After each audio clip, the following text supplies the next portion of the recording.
आज मी floor cleaning machine बनवलेली आहे। तर फर्स्ट मी इथं मॉप लावलेला आहे।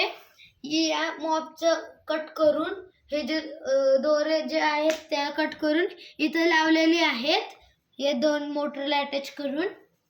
आणि मग पाठीमाग इथं जर तुम्ही बघितलं तर इथे मॉप आहे, म्हणजे सॉरी इथे वायपर आहे। तर वायपर ना जरी पाणी इथं पुढे राहिलं ते वाईप करून पुढे नेणार आणि मग परत हे गोल आणि मध्ये गोल फिरतच राहणार ना क्लीन करत। म्हणजे त्या पुढच्या पाणी जे ढकललं त्यासोबत पण क्लीन करणार। आणि मी इथं कापड लावलंय, तुम्ही पाहिजे तर इथं स्पंज पण लावू शकता। मग मी इथं कापड लावलंय, इथं जरी इथं पाणी राहिलं तरी हे पुसून टाकल।